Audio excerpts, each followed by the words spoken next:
My girlfriend and her friends humiliated me as a prank, so I walked away, and everything changed.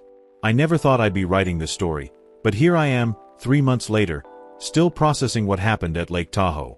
My name's Riley, I'm 29, work as a software engineer in San Francisco. Or worked, I should say. I'll get to that part. This all started with my girlfriend Becca's idea for an epic weekend getaway to celebrate her friend Madison's birthday. Becca and I had been together for 2.5 years, living together for the last 8 months in a cramped studio apartment in the Mission District. The relationship had been rocky lately, if I'm being honest. She'd been distant, spending more time with her college friends than with me, always planning girls' nights and weekend trips that somehow never included me. But when she suggested we all go to Madison's family lake house in Tahoe for a long weekend, I was actually excited. Maybe this would be our chance to reconnect, to remember why we'd fallen for each other in the first place. Becca was 27, worked at a boutique marketing agency, and had this way of making everything sound like an adventure. When she was in a good mood, she could light up a room. When she wasn't, well, that's when things got complicated. The plan was simple. Drive up Friday afternoon, spend the weekend at the lake house, come back Monday evening. The group would be Becca, me, Madison, the birthday girl, her boyfriend Justin, and 2 other friends from their college sorority, Ashley and Andy. I'd met them all before at various parties and dinners, but I wouldn't say I knew them well. They had that tight-knit college bond that always made me feel like an outsider, even when they were being friendly. Madison was the ringleader of the group, 28, worked in real estate, and had this personality that demanded attention. Everything had to be about her. Every conversation had to circle back to her experiences, her opinions, her drama. Her boyfriend Justin was this finance bro type, constantly checking his phone and making references to deals and investments that nobody else cared about. Ashley was quieter but had a mean streak that came out when she'd been drinking. Andy was probably the nicest of the bunch, but she was also the most easily influenced, always going along with whatever the group decided. The first red flag should have been when Becca told me to pack light because we might do some spontaneous activities. When I asked what kind of activities, she just smiled and said it would be a surprise.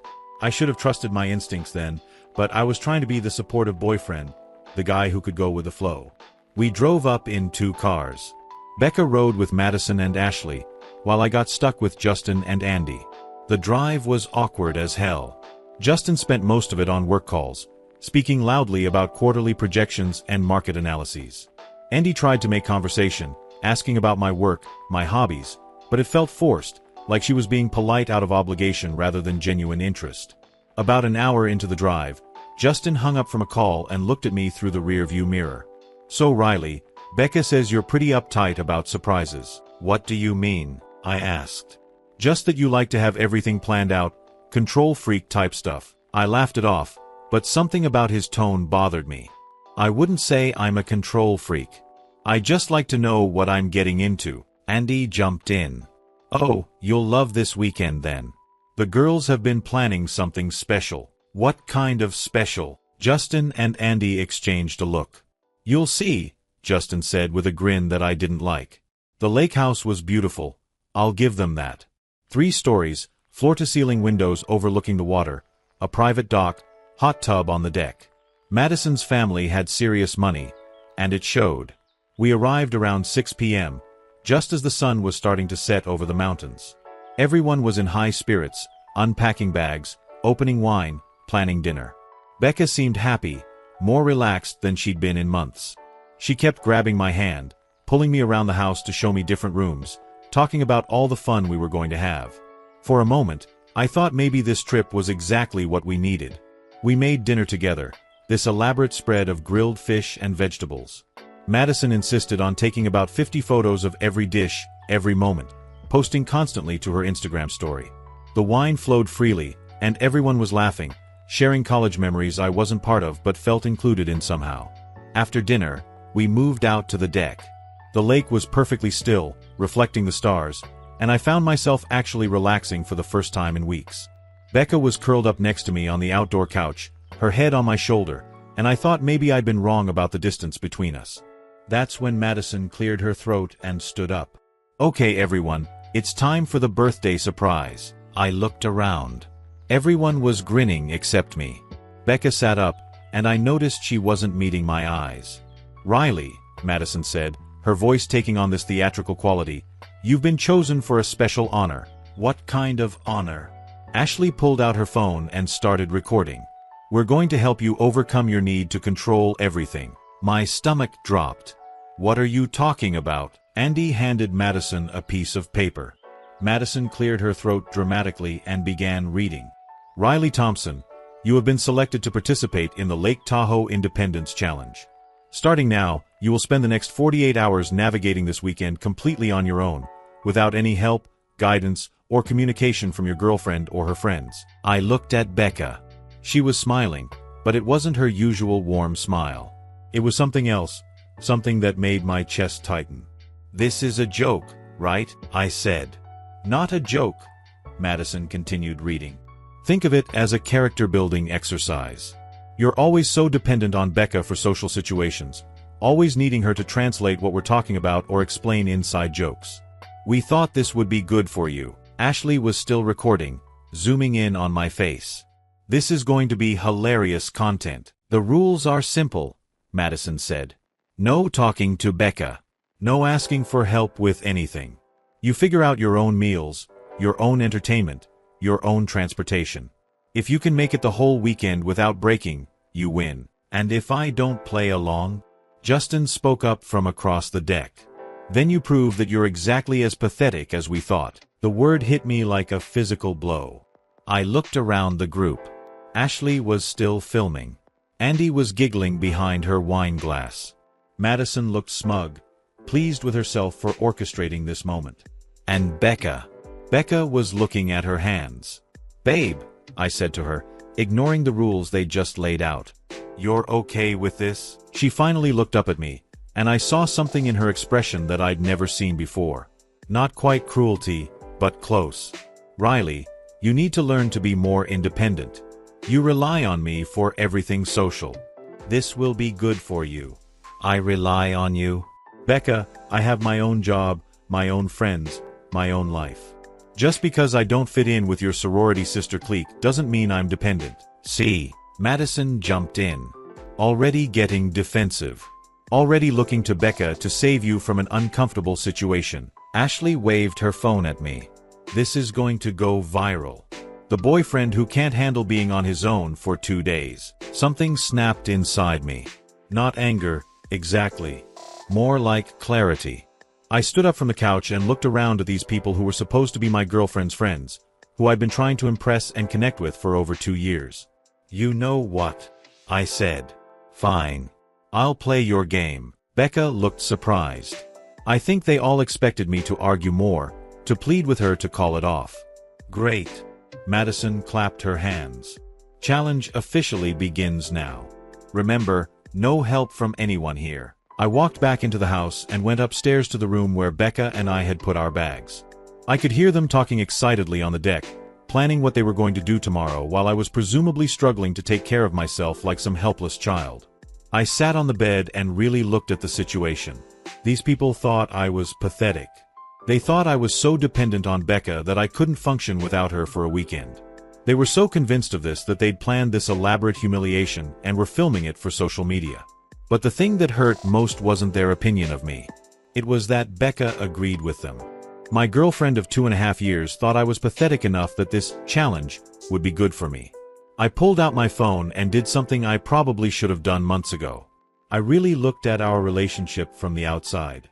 How many times had Becca made plans without asking me, then presented them as a done deal? How many times had she canceled our plans at the last minute because Madison or Ashley had some crisis? How many times had I adjusted my schedule, my preferences, my social calendar to accommodate what she wanted? I'd been thinking I was being a good boyfriend, compromising and supporting her friendships. But sitting there in that room, listening to them laugh about their prank downstairs, I realized I'd been slowly disappearing from my own life. My phone buzzed. A text from my college friend Mike, who lived in Sacramento, about an hour and a half from Lake Tahoe. "Dude, remember that camping trip we talked about? I'm at Emerald Bay Campground this weekend with some people from work. You should come through if you're in the area." I stared at the message for a long time. Then I started typing. "Actually, I'm in Tahoe right now. Long story, but I might take you up on that. Can I call you?" Mike answered on the second ring. Riley, what are you doing up here? I gave him the abbreviated version. Girlfriend's friend's birthday weekend. Things got weird. I might need an escape plan. Bro, you should definitely come hang with us. We've got extra camping gear, and there's this group of really cool people here. We're doing a sunrise hike tomorrow. Kayaking Sunday. Way better than whatever drama you're dealing with. I could still hear Becca and her friends on the deck, their voices carrying through the open windows. Ashley was describing how she was going to edit the video of my reaction, making it into some kind of comedy montage. You know what, Mike? I'll be there in an hour.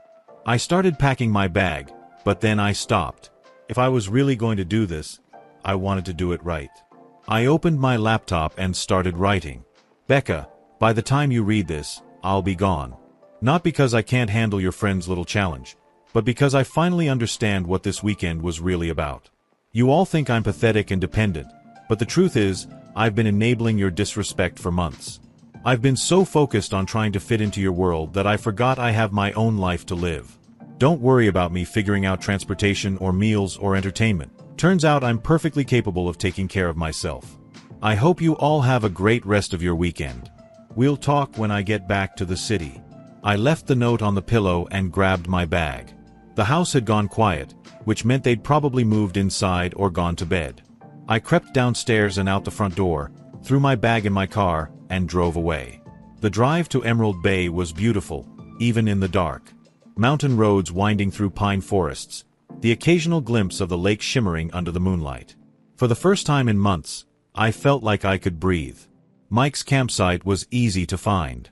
There were about 8 people sitting around a fire pit, guitars and beer bottles scattered around, everyone laughing and telling stories. Mike introduced me around, his co-workers from a tech startup in Sacramento, a couple of freelance photographers, a woman named Amber who taught rock climbing. This is my buddy Riley from SF, Mike said. He just escaped from some relationship drama. Everyone was immediately welcoming in that easy way that happens around campfires. No one asked probing questions or made me feel like I needed to explain myself. Someone handed me a beer. Someone else offered me a chair. Amber, the climbing instructor, started telling this hilarious story about a client who tried to propose to his girlfriend halfway up a rock face and dropped the ring. I found myself actually laughing for the first time in weeks. Amber was about my age, maybe a little older, with sun-streaked brown hair and these incredibly expressive green eyes. She had the kind of confidence that comes from spending a lot of time outdoors, comfortable in her own skin in a way that was immediately attractive. When the group started talking about plans for the next day, she turned to me. You ever been rock climbing? Not really. I mean, I've done some indoor climbing in the city, but nothing serious. Perfect. We're doing a beginner's route tomorrow morning. Beautiful views, not too technical. You should come. I looked around the fire. These people had known me for all of 2 hours, but they were already including me in their plans, treating me like I belonged. It was such a contrast to the dynamic I'd left behind at the lake house that it was almost jarring. I'd love to, I said. We stayed up until almost 2 a.m., talking about everything and nothing. Amber and I ended up sitting next to each other as the group gradually thinned out, people heading to their tents. She was telling me about her work, how she'd started the climbing instruction business after getting burned out from corporate marketing. I was working at this agency in San Jose, making good money but miserable every day. One day I just realized I was spending my whole life inside fluorescent-lit offices, barely seeing the sun. So I quit, moved up to Tahoe, and started teaching people to climb rocks. She laughed. My parents thought I'd lost my mind. Do you regret it? Never. Even on the worst days, when I'm dealing with difficult clients or the weather's terrible, I'm still outside doing something I love. Life's too short to spend it making other people happy at the expense of your own happiness. Her words hit me harder than they should have. We were just 2 people talking around a campfire, but something about the way she said it, the conviction in her voice, made me realize how long it had been since I'd thought about what actually made me happy. What about you? She asked. What do you do when you're not escaping relationship drama? I told her about my work, software development for a startup that made environmental monitoring tools for agriculture. It was the first time in months that someone had asked me about my job with genuine interest, not just as a conversation starter before moving on to topics they actually cared about. That sounds really meaningful, she said. You're helping farmers reduce waste and increase yields? That's the idea. It's been challenging getting the tech right, but when it works, it really works. We have some pilot programs showing 20 to 30% improvement in crop efficiency. Amber's eyes lit up. That's incredible. You're literally helping feed people more sustainably. It occurred to me that Becca had never shown that kind of enthusiasm about my work. She knew what I did in the vaguest terms, but she'd never asked about the details, never showed interest in the problems I was trying to solve or the satisfaction I got from solving them. Eventually, Mike came back from his tent with a sleeping bag and pillow. Riley, you can crash in my tent, or I've got extra gear if you want your own setup. I'll take the extra gear if you don't mind. I haven't been camping in years, but I miss it. Amber helped me set up the tent, showing me how to properly stake it down and adjust the rainfly. Our hands brushed a few times as we worked, and I felt this spark of connection that I hadn't experienced in a long time. Thanks for including me tonight, I said when we were finished. This is exactly what I needed. Sometimes the universe puts you exactly where you need to be, she said, then laughed at herself. Sorry, that sounded super cheesy. But seriously, I'm glad Mike brought you. You seem like good people. I slept better that night than I had in months, despite being in a sleeping bag on the ground. There's something about camping that puts things in perspective, strips away all the unnecessary complications, and lets you focus on basic things like warmth, rest, food, companionship. I woke up to the smell of coffee and bacon. Mike was already up, cooking breakfast on a camp stove. Amber was stretching next to her tent, doing what looked like yoga poses. The sun was just coming up over the mountains, painting the lake in shades of gold and pink. Morning, sunshine, Mike called out. Ready for some adventure? The rock climbing was incredible. Amber was a patient, encouraging teacher, showing me how to read the rock, where to place my hands and feet, how to trust the rope and my own strength. The route wasn't technically difficult, but it required focus and problem-solving in a way that completely cleared my mind of everything else. Halfway up the cliff, I looked out over Lake Tahoe stretched out below us, the water so blue it looked artificial, mountains rising on all sides.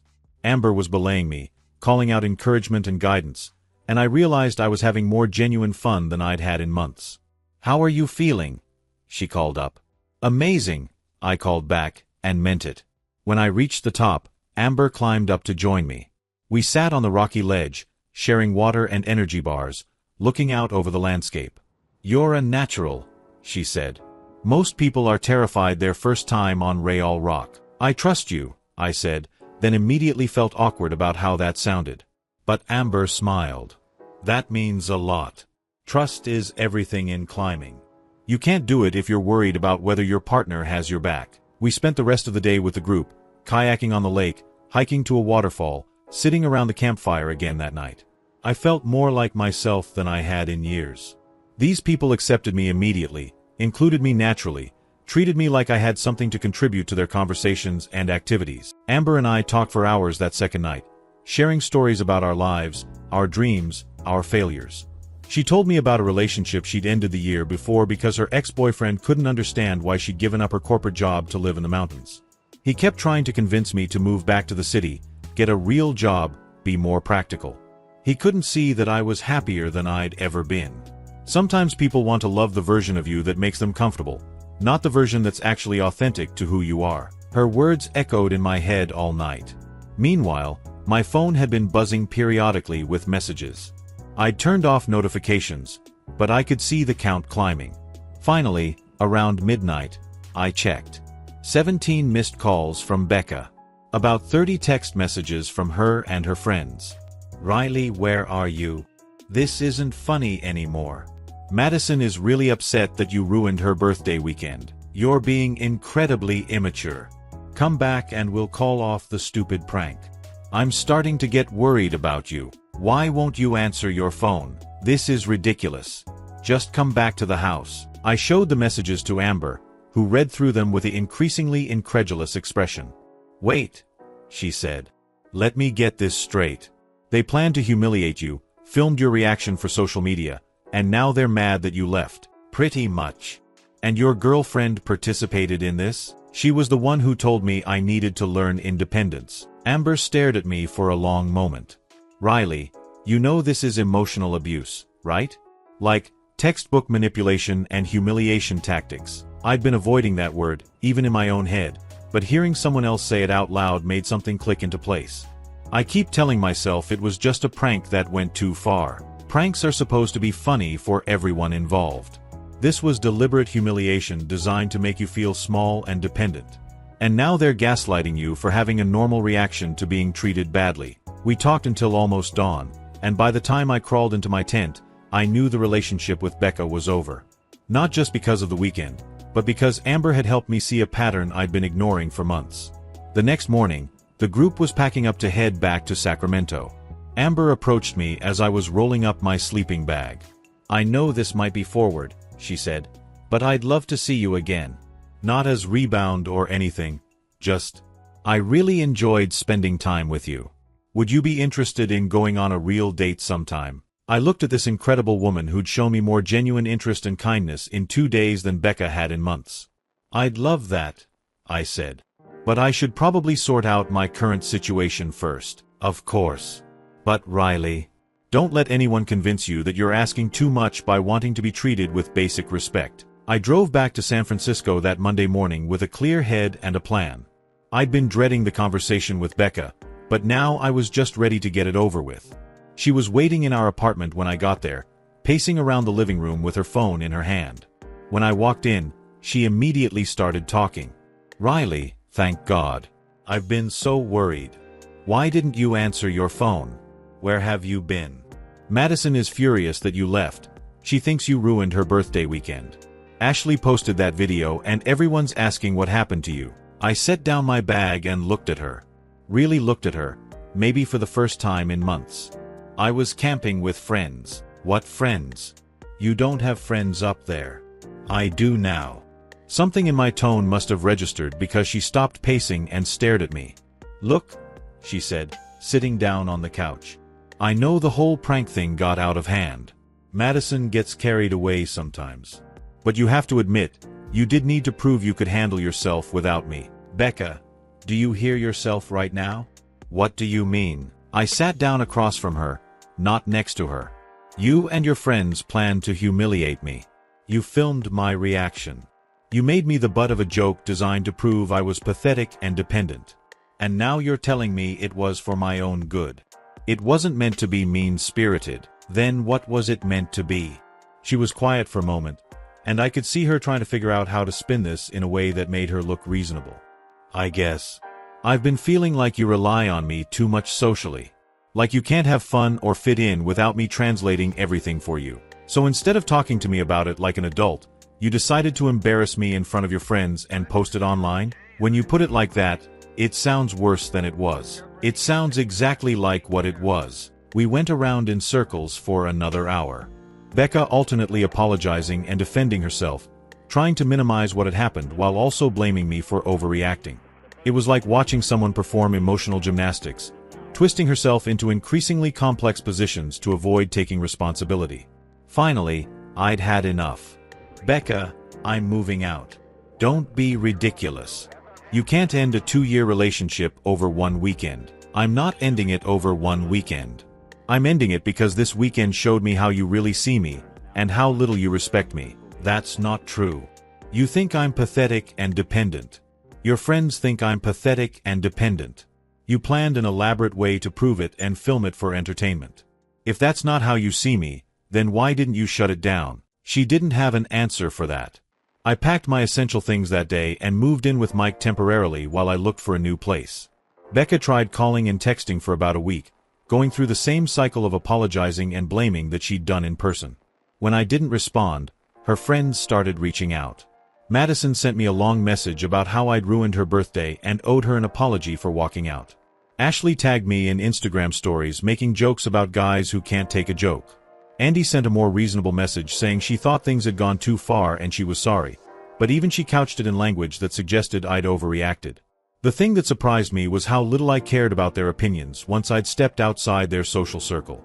4 months, I'd been trying to win their approval, worried about fitting in with Becca's friend group. But from the outside, I could see how toxic their dynamic was, how they fed off drama and manufactured conflict for entertainment. I blocked all of them on social media and focused on moving forward.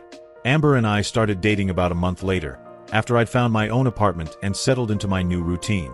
Our first official date was a hiking trip to Muir Woods, followed by dinner at a little seafood place in Sausalito. She was easy to talk to, genuinely interested in my thoughts and experiences, supportive without being overbearing. "You seem different than when I met you at the campsite," she said over dinner. "More relaxed. I feel different. Like I'm remembering who I actually am, instead of trying to be who someone else wants me to be. That's the best feeling in the world." 6 months later, we were talking about moving in together. Amber had been spending most weekends at my place in the city, and I'd been driving up to Tahoe regularly to spend time in the mountains with her. We were discussing whether I might be able to work remotely part-time when I got an unexpected message. It was from Andy, Becca's friend. "Hey Riley, I hope you're doing well. I wanted to reach out because Becca asked me to. She's been having a hard time since you broke up, and she wanted me to ask if you'd be willing to talk to her. She realizes she made mistakes and wants to apologize properly." I showed the message to Amber, who read it with a bemused expression. "What do you think?" she asked. I think Becca had plenty of time to apologize properly 6 months ago. I'm not interested in relitigating a relationship that should never have gotten as far as it did. Good answer.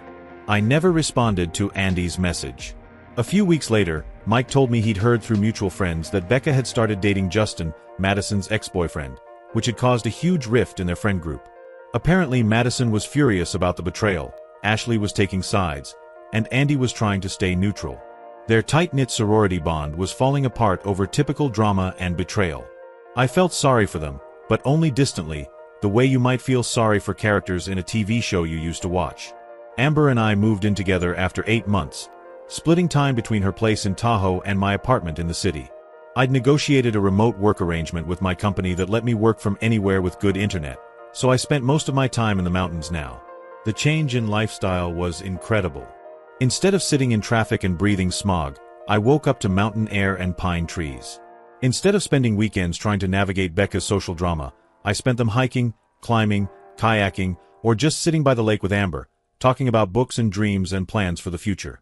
Amber's approach to relationships was so different from what I'd experienced with Becca. She was direct about her feelings, supportive of my work and interests, included me in decisions that affected both of us. When we disagreed about something, we talked it through like adults instead of one person manipulating the other into compliance. "You know what I love about us?" she said one evening as we sat on her deck watching the sunset over the lake. "What?" "We bring out the best in each other instead of trying to change each other into something different." She was right. With Amber, I felt like the best version of myself. Confident, adventurous, capable. With Becca, I'd been slowly shrinking, becoming smaller and more dependent, trying to fit myself into her idea of what I should be. A year after the lake house weekend, I was promoted to senior engineer at my company and started leading a team developing new applications for sustainable farming. Amber's climbing instruction business was thriving, and she'd started offering wilderness therapy programs for people recovering from trauma and addiction. We were talking about getting engaged. That's when I got a Facebook friend request from Madison. I almost ignored it, but curiosity got the better of me. Her profile was public, so I looked through her recent posts. Lot of complaints about fake friends and people who stab you in the back.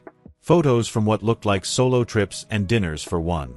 The tight-knit friend group from college appeared to have completely dissolved. I accepted the friend request, and within an hour, she'd sent me a message. "Hey Riley, I know this is probably weird hearing from me, but I wanted to apologize for what happened at my birthday weekend last year. I've had time to think about it, and I realize how cruel we were. You didn't deserve that. I hope you're doing well." I stared at the message for a long time. A year ago, an apology from Madison would have meant something to me. I'd spent so much energy trying to win her approval, worried about what she thought of me, hurt by her obvious disdain. Now, I felt nothing. Not anger, not vindication, not satisfaction. Just complete indifference. I closed the message without responding and went to find Amber, who was in the kitchen making dinner. "Everything okay?" she asked, noticing my expression. "Madison just apologized for the lake house thing." Amber raised her eyebrows. "After a whole year? What brought that on?" "I think her friend group imploded and she's probably feeling lonely. Maybe reassessing some of her past behavior." "Are you going to respond?" I thought about it for a moment, then shook my head. I don't think there's anything to say. That whole situation taught me what I needed to learn, and I'm grateful for that. But I don't need her apology or her friendship. Amber smiled and kissed my cheek. I'm proud of you. For what? For not needing validation from people who treated you badly. That takes real growth. 2 years later, Amber and I got married in a small ceremony at Emerald Bay, the same campground where we'd met. Mike was my best man. Most of the guests were people we'd met through our outdoor adventures. Climbers, hikers, kayakers, people who valued authenticity and kindness over drama and status. It was the opposite of the wedding I'd once imagined having with Becca, which would have been all about impressing her friends and family, creating the perfect Instagram moments, performing happiness for an audience. Our wedding was about us, about the life we'd built together, about the future we were excited to share. During the ceremony, as I looked out over the lake where I'd first started to understand what healthy relationships could look like, I thought about that weekend 2 years earlier. What had felt like the worst thing that could happen to my relationship had actually been the best thing that could happen to my life. Becca and her friends thought they were teaching me a lesson about independence and maturity. In a way, they were right, just not in the way they intended. They taught me that I deserved better than their version of friendship and love. They taught me to value myself enough to walk away from people who didn't value me. Most importantly, they taught me the difference between being alone and being lonely. I'd spent so much time afraid of being alone that I'd accepted being lonely in a relationship full of people who didn't really see or appreciate who I was. Now, surrounded by people who loved and respected me, married to a woman who brought out my best qualities instead of trying to diminish them, I understood what connection was supposed to feel like. Last month, I heard through Mike that Becca had gotten engaged to Justin, but they'd broken up after 3 months when she caught him cheating with Ashley. The wedding was called off, deposits lost, social media scrubbed of couple photos. Apparently she'd moved back in with her parents and was seeing a therapist. I genuinely hoped she was getting the help she needed to understand why her relationships kept failing. Not because I had any desire to reconnect, but because everyone deserves to learn how to love and be loved in healthy ways. As for me, I was busy planning a climbing expedition to Patagonia with Amber, designing new agricultural monitoring systems for small-scale farmers, and living the life I'd never imagined possible when I was trying to squeeze myself into Becca's world. Sometimes the worst thing that happens to you turns out to be the best thing that could have happened. You just have to be brave enough to walk through the door when it opens.